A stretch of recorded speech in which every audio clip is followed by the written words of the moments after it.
Tshisekedi agiye guteza ukuntu ari urugamba rudasanzwe, ni urugamba rwo kwisubiza ngo aho yambuwe na M23, ariko Tshisekedi buri munsi udatinya gushyira mu kanwa ke cyangwa se utatinya buri munota kugaragaza ko ikibazo gikomeye umwanzi afite ari igihugu cy'u Rwanda, ndetse ngo igihugu cy'u Rwanda abasirikare bacu bari ku butaka bwe. Bivuze ngo ubwo nimba icyo gikoresho yakiguze ari icy'intambara, ntiwamenya ngo nicyo kurwanya M23 gusa cyane icyo kurwanya ahubwo abo ngabo biyita ngo ni abayobozi ba M23, ariko yitawe ngo ni igihugu cy'u Rwanda. Kanza duhere kuri izi drone Tshisekedi yatumye zihagaze miliyoni 190 z'idolari. Urebe ibintu zishobora gukora. Wenda duhereye ku mbere yuko tugera kuri izo drone n'ibyo bikoresho byamaze gutumwa na leta ya Kongo, n'imbaraga bifite n'ubushobozi bifite buteye ubwoba. Hano duhere kuri bano basirikare. Tshisekedi yakomeje kugenda avuga ngo nkuko imyanzuro yatangajwe, abasirikare bose ba Kongo by'umwihariko babandi nyine bahi igihugu cyabo cyangwa se abandi bari ku rugamba cyangwa se babandi bitiyemeje kurwanira igihugu cyabo, abagore babo bazajya bitabwaho mu byerekeranye n'ubuvuzi, mu byerekeranye n'ibyo kurya. Abana babo bazajya biga amashuri y'ubuntu cyangwa se leta ibishyurire, mu yandi magambo mbega icyitwa ngo ni umuryango w'umusirikare wa Kongo cyangwa se n'umusirikare wa Kongo bagiye kwitabwaho ku rwego rwo hejuru kugira ngo abasirikare ngo barwanire igihugu cyabo bivuye inyuma. Pana biri ujya kubona ukabona ngo M23 iraje igeze Bukavu ngo barirukanse bose, ku buryo umuntu arwana avuga ati ndarwanira abantu banyitaho bita ku bintu byanjye byose. Nicyo Tshisekedi ari kugerageza kurwana nacyo, kuko yabonye ko abasirikare be nabo ubwabo biruka. Twagiye tubona mufite abasirikare bari kwiruka bavuga bati bipakira mu makamyo bavuga ati nta mpamvu yo kurwana na M23, igihugu cyacu cyaradutereranye, twe turapfira abantu batatwitayeho. Twagiye tubibona abasirikare ba Kongo babyivugira. Menya ariyo mpamvu Tshisekedi ibyo bintu ari kurwana nabyo cyane. Tshisekedi nanone mu itangazo batangaje ko igihugu cya Kongo kigiye gutangira kugura ibikoresho bihambaye. Ngira ngo urugamba rw'uyu munsi wa none ikintu gisigaye kirurwana kurusha ibindi byose ni ibikoresho by'urugamba. Nicyo kintu cya mbere kuri iyi ntambara y'iyi minsi tugezeho. Intwaro zihambaye, drone, apana bya bindi ng'indege, nicyo kintu gisigaye kirwana urugamba mu buryo budasanzwe. Tshisekedi yamaze kugura amadrone ari mu bwoko bwitwa ngo nizo bita ngo ni Bayraktar TB2.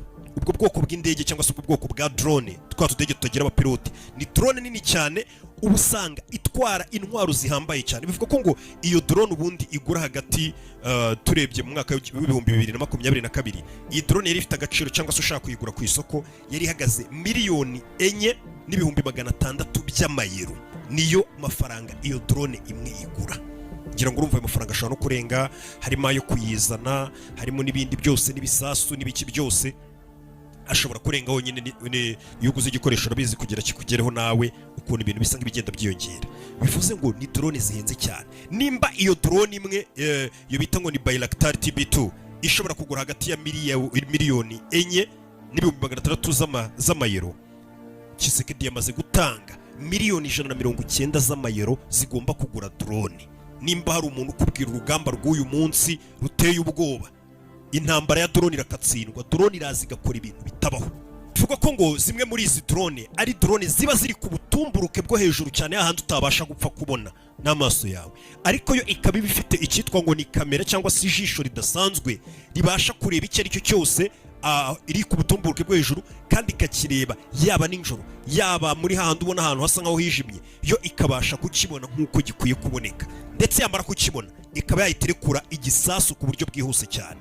Bivuga ko ngo ari drone biri ku muvuduko udasanzwe, ndetse iyo drone ifite ubushobozi bwo kuba yaguma mu kirere amasaha arenga 20. Ndetse ngo ni drone ishobora kwikorera ibiro by'amasasu cyangwa se by'ibisasu ibiro bigera kuri 460 iri buze kurasa ahantu. Drone ishobora kwikorera ibiro 460 by'ibisasu, ishobora kuba yagera hari hose ikabiveya ubundi ikayitirasa ibyo bisasu. Vuga ko ngo inyinshi muri izi drone ni drone zagiye zikorwa n'Abashinwa, ariko mu rwego rwo kugira ngo zihangane na drone z'intambara zo mu bihugu by'uburengerazuba. Izi drone zishobora kwikorera amarokete, zishobora kwikorera amabombe, izi drone zishobora kwikorera amamisire bitewe n'icyo zishaka kujya kurasa ahantu hariho hose. Izi drone ngo zifite icyo twakwita nk'umunara cyangwa se ikoranabuhanga ribasha kuzihuza na satellite neza, ndetse bikaba bizifasha kuba iyi drone yakurasira ahantu kure cyane, iri mu kirere kure cyane utabibona cyangwa se mutanabasha kumenya aho murasa, iyo ikaba iri kukubona neza ikaba yakora sa bitewe n'ukuntu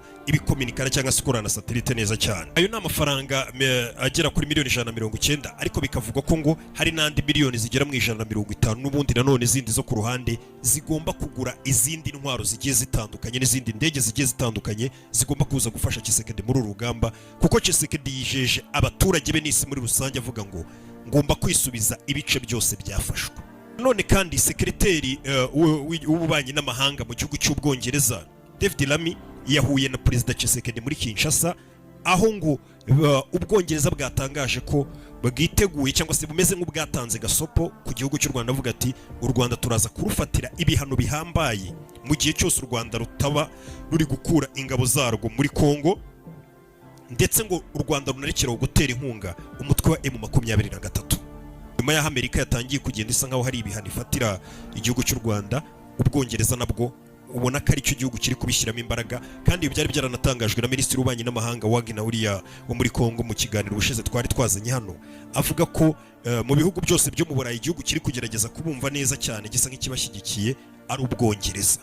Gusa nanone uwo David Lammy amaze kuva muri Kongo guhura na Tshisekedi, yagarutse no mu Rwanda nanone n'ubundi ku wa gatandatu ahura n'umukuru w'igihugu cy'u Rwanda, aho baganiriye kugira ngo bamenye umuzi n'ukuri kose kw'ibi bibazo byose biri kuba mu burasirazuba bwa Kongo. Ngo turaza kumenya icyagiye kivamo n'ikihe.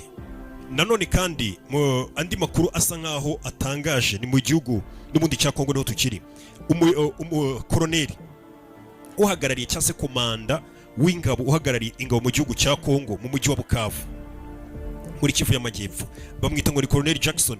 Colonel Jackson yagaragaye ari gute muntu wese uba hariho hose muri USA na Canada waba ukeneye ubujyanama n'ubufasha bya Mungu, akaba General Bernard Byamungu n'ubundi uyu wa M23 bari imbere ya station ya polisi. Abanyamakuru bari bahari ni mu gihe M23 yafataga abasirikare bose cyangwa se abapolisi bose bari baratsinzwe urugamba, bari barahunze, abo yari yarafashe, abapolisi bose yari yarafashe ba Kongo bose yababwiye ko bakwinjira mu gisirikare bagafatanya cyase mu gipolisi cya M23. Ndetse icyo ngicyo ngo ikigiye gukurikira, abo bapolisi bose n'ubundi bo mu magambo bavuga baratangaza ngo twebwe turi polisi ikorera uwo nguwo uri ku ngoma. Niko polisi yavuze ati twe turi abapolisi bakorera wicaye ku ntebe y'ubuyobozi. Abapolisi bose ba Kongo bo muri Kivu y'Amajyaruguru na Kivu y'Amajyepfo bose ubu ngubu bagiye kujyanwa mu ngando na M23, bamaze guhaguruka bari kwerekera aho bagiye gutozwa kugira indangagaciro, kugira gukorera igihugu cyabo nta vangura cyangwa se kurwanya kwita ku baturage ba Kongo, nta bintu by'ivangura, nta kugira ubwoba, mbega babatoze icyo M23 yagiye ibwira n'abasirikare ba Kongo babwira ngo tugiye kubafata tubashyire mu gisirikare cyacu, tugiye gufata abapolisi bari basanzwe ari aba Kongo bahite baza muri M23 badukorere, ariko bagomba kubanza bagahabwa ifunzo cyane cyane ryo mu mutwe, bakabakuramo imyumvire y'ubuyobozi. M23 ivuga ko ari ubuyobozi budashobotse butuma aba bakorera ari abantu nyine baba badafite discipline y'umusirikare cyangwa y'umupolisi. M23 ubu ngubu yajyanye abapolisi ba Kongo ku ikosi kugira ngo bave kuri iryo kosi bahita cyangwa se muri ayo mahugurwa bahita bajoininga M23 FC23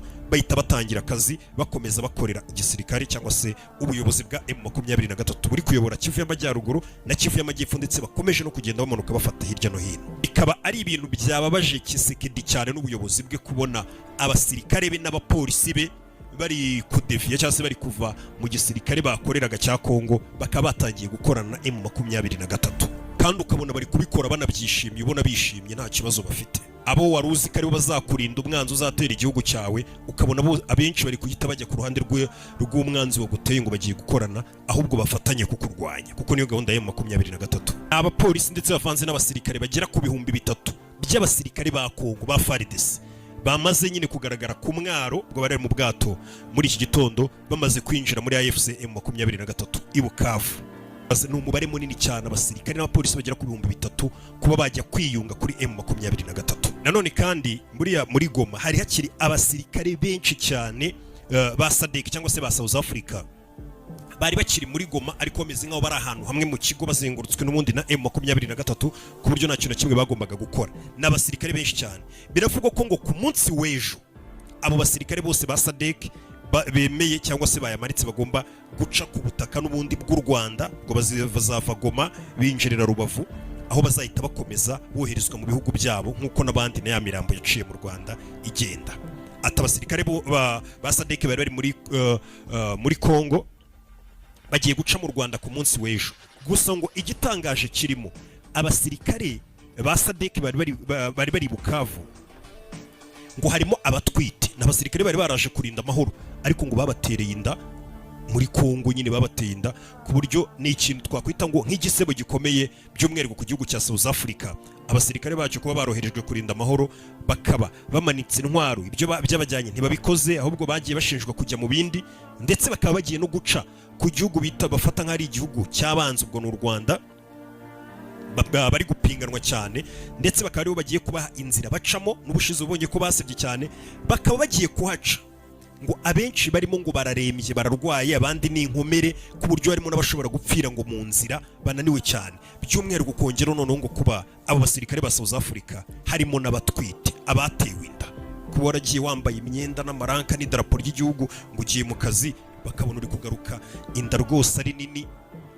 Hari ukuntu byakomeje guteza ikibazo muri South Africa. Abadepite n'abandi bayobozi n'itangazamakuru bari gutongana batonganya ubuyobozi bwabo bavuga bati n'ubu ntabwo turasobanukirwa misiyo ya